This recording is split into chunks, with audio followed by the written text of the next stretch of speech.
이명박 정부 최고 실세로 군림했던 신익의 좌장 이재호. 대우나 전도사로 MB정부 탄생에 혁혁한 공을 세웠던 그가 대헌전도사가 되어 돌아왔다. 박근혜 후보의 4년 중임제는 장기 집권에 불과하다면서 분권형 대통령제 공약을 촉구하고 나선 이재호 의원. 연일 박근혜 후보에게 각을 세우며 선대위 참여 요청을 거부하고 있는 그의 진짜 속마음은 무엇일까? 대선까지 이제 남은 시간은 35일. 킹메이커 이재호는 과연 박근혜와 한지붕 한가족이 될 수 있을 것인가? 새로운 정치 세력을 꿈꾸는 왕의 남자 이재호 의원을 지금 바로 만나보자.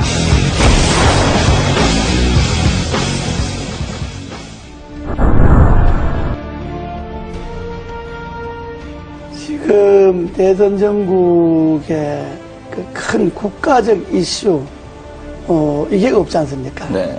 이제 이명박 정부가 끝나면 과거 이제 군사 독재에서 문민정부로 끝나는 한 시기가, 그러니까 김영삼 대통령, 김대중 대통령, 노무현 대통령, 이명박 대통령.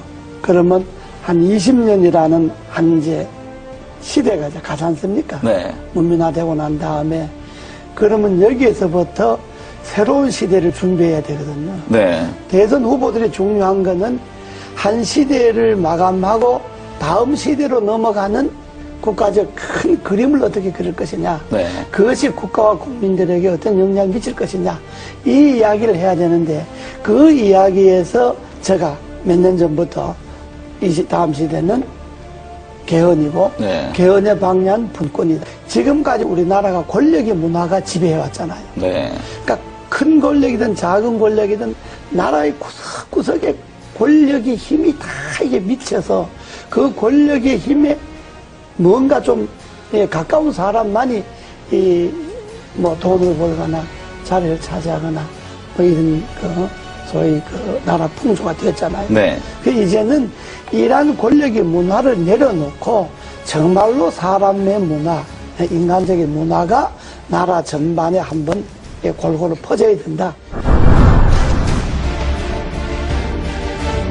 그렇게 하려면 제일 중요한 게 우리나라에서 권력을 제일 많이 갖고 있는 사람이 대통령이잖아요. 네. 그러면 대통령부터 권력을 내려놓는 분권을 하는. 네. 그래서 대통령과 국회가 즉 행정부와 입법부가 분권을 하고 중앙정부가 지방정부가 분권을 하고 또 행정, 입법, 사법 이 3권에 있어서도 다시 한번 시대에 맞게끔 분권을 하는 그런 분권형 개헌이 이 시대 정치개혁의 핵심이다. 분권을 하다 보면 4년 갖고는 정책이 연관성이 없어질 수 있으니까 한번 중임하는 게 좋다는 거고 분권을 하지 않고 4년 중임하자고 하는 거는 임기 연장에 불과한 거죠. 네. 정권 연장하거나 잘못하면 장기 집권하겠다는 것밖에 안 되니까 네. 그건 지난날에 우리 역사가 말하잖아요. 때문에 그냥 이 권력 이대로 4년 중임제 하자고 하는 거는 매우 위험한 발상이다. 이것이 지금 시대의 분권의 핵심이고 시대 정치개혁의 본질입니다. 여기에 한 정치인의 가치와 철학, 시대에 대한 안목, 미래에 대한 예견 이런 것들이 들어가서 분권형 개헌이 선진국으로 가고 대한민국 위상을 지킬 수 있는 길이다라고 하는 이 안목에서 출발해야지 단순히 권력을 잡기 위해서 이런 말 하면 표가 좀 더 올 거다 덜 올 거다 이 생각을 해갖고 후보들이 이야기하는 건 안 되죠. 저는 뭐 개헌에 대한 분권형 개헌에 대해서 제일 좋기는 취임하고 1년 안에 하겠다든지 이런 확실한 공약이 제일 필요하지만은 그러니까 그거는 또 저 생각일 수가 있으니까 또 그렇게 생각하지 않는 사람일 수도 있으니까 일단 분권형 개헌을 비롯해서 취임 1년 안에 나라의 바람직한 방향으로 개헌을 하는데 이 시대의 흐름이 나눔이잖아요. 경제도 민주화하자 그러면서 왜 권력을 민주화 안 합니까? 지금 의원들이 분권형 개헌 추진 국회의원 모임을 네. 하나 만들려고 여러 의원, 여야 의원들이 만들자고 제안이 많이 들어와서 네. 아마 곧 그게 옮겨질 거예요. 하나의 또 세력 개헌 행보의 종착점은 개헌이고요. 네. 분권형 개헌이 되게 하는 네. 게 종착점이고, 되면 저는, 제가 주장하고 생각했던 것이 되면 그걸로 이제 정치인이 역할을 다 하는 거고, 네. 다만 정치인들에게만 맡겨서는 정치인들이 개인의 이해관계에 따라서 개헌을 생각하니까 국민들이 힘을 모아서 이 시대의 요구인 분권형 개헌을 하도록 하자. 네. 그래서 전국에 이제 한 4,000명 정도 모여서 창립대회를 했죠, 국민연합. 네. 그러고 이제 16개 시도 분권형 연합이 21일 날 이제 결성이 다 끝납니다. 지금은 한 8개가 결성이 됐는데, 끝나면 각 시도, 시군 분권형 개헌 국민연합 대표들이 한 1박 2일 모여서 장시간 네. 토론을 할 겁니다. 대선에 분권형 개헌 문제를 어떻게 할 것이며, 또 대선 후보들 간의 이 주장을 어떻게 관철시킬 것이냐 하는 것들을 아마 전국 시도연합, 시군연합 대표들이 모여서 네. 한 1박 2일 정도 세미나를 국민연합의 대표들이 따로 있고, 국민연합은 내가 주장하는 가치와 철학을 그게 이 시대의 흐름에 맞다라고 생각하는 사람들이 네. 전국에 11만 명이 지난번에 분권형 개헌 청원을 했잖아요. 네. 지금 서명 받은 게 한 100만쯤 됩니다. 네, 벌써 그렇게 늘었습니다. 예, 이게 네. 이제 300만 서명을 받으려고 하는데,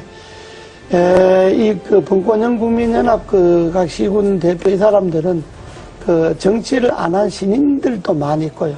정치권에 있었던 사람들도 있고. 네. 그러니까 정말로, 이 분권이 맞다. 시대 흐름의 분권이 맞다라고 생각하는 일반 국민들이 참여를 해서 11만 명 쉽게 네. 발견해 서명해서 우리가 개헌 국회 청원 나오고. 그렇다면, 일반적인 그런 제야단체, 연합, 이런 정치단체가 아니고, 네. 하나의 가치를 두고 뭉친 그러니까요. 그런 시민들, 국민들 그러니까 정파를 모임이기 떠나서 때문에 가치 제안으로 하겠다는 그렇습니다. 거 아닙니까? 모임이기 때문에 그거는 지금 발기인으로 개헌 청원한 것만 해도 12만 명이고, 지금 거기에 가두 서명을 한 사람만 해도 100만 명이 100만 명. 넘으니까 아마 국민연합의 결정이 어느 정도 효과가 있을는지는 아직 모르겠습니다만은, 그러나 대선 전국에 간과해서는 안 될 거예요.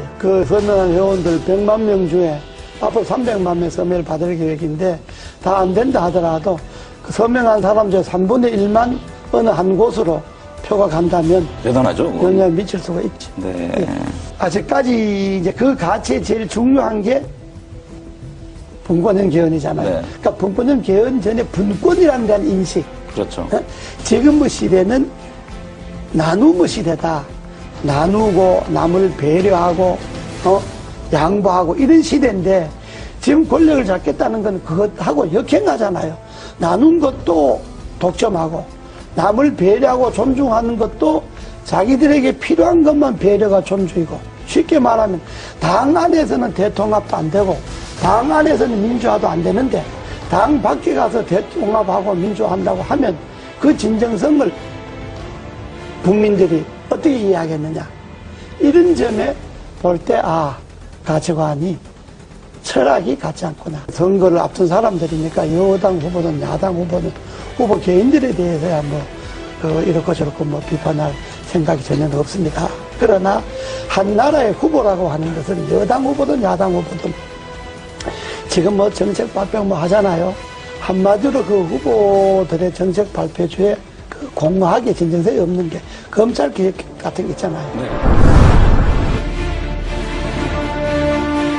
검찰 개혁, 우리 헌법에 보면, 헌법 12조인가에 보면요, 영장 청구를 검사만이 하게 되어 있습니다. 그렇죠. 이게 검찰이 기소 독점으로 기소 독점, 이어지잖아요. 네. 이게 전 세계 우리나라밖에 없습니다. 그럼 이 헌법 조항을 그대로 두고 어떻게 검찰 개혁이 가능합니까? 영장은 수사를 할 수 있는 기관이 청구하도록 하고 발부는 법원에서 하도록 한다는 이 조항이 개헌되지 않고 그 개헌을 그대로 놔두고 어떻게 검찰 개혁을 할 수가 있겠습니까? 지방분권이 문제잖아요. 네. 지방분권도 지금 헌법에는 뭐가 되어 있느냐 그러면 지방자치단체는 선임하게 돼 있어요, 헌법에. 그 선출해서 임명한다는 이야기거든요. 선임하게 돼 있으니까 지방 분권이 안 되는 거예요. 네. 그러니까 헌법을 그대로 이 권력 중심에 제왕적 권력의 헌법을 그대로 두고 뭘 쇄신하겠다, 개혁하겠다 하니까 제가 볼 때는 그게 다 이게 잘못된 거다. 그래서 제가 언제 표현도 좀 과했습니다만은 알면 없고 축적이만 늘어났다는 그렇죠. 이야기가 정치개혁의 핵심인 개헌에 손을 안 대고 권력 분점에 손을 안 대고 그 헌법을 그대로 두고 거기에 가지만 책임 총리제나 정부 통령제도 그렇습니다. 현재 헌법을 그대로 두고 대통령이 총리를 임명하고 해임할 수 있는 권한을 갖고 있는데 어떻게 총리인데 권한이 갈 수가 있겠습니까? 한계가 있는 거죠. 저는 이번에 그 검찰 개혁에 있어서 핵심은 헌법에 소위 검사만이 영장을 기소 청구할 수 독점. 있다든지 네. 소위 기소 독점이 이거 없어져야 된다고 보는 그것이 핵심이다. 예, 헌법 안에서 검찰의 그 독점 권한이 없어지지 않는 한은 그건 뭐 어떤 계획도 될 수가 없고 말씀을 지금 들어보니까 예. 경찰과 뭐 검사 수사를 두고 경찰 다투잖아요. 네. 저는 검찰이 자기 식구가 부패와 부정이 있어서 수사를 경찰이 먼저 하겠다고 그러면 경찰이 하는 걸 보고 경찰이 수사를 잘 못했다든지 기소를 하려고 경찰에서 넘어온 것을 조사해 보니까 부족한 게 많다든지 이럴 때 검찰이 나서서 조사한다면 옳은데 경찰이 조사한다는 건데 그걸 마치 뺏어가듯이 뺏어가서 검찰이 자기 식구 조사하겠다 그러면 국민들이 그다 자기 식구 지금까지 관행으로 봐서 검찰이 검사 조사한다는 것에 대해서 진정성을 믿겠습니까? 그러니까 그거는 경찰이 조사하는 건 경찰이 조사하도록 놔두고 네. 경찰 조사 결과가 미흡하다. 그러면 검찰이 손을 대야죠.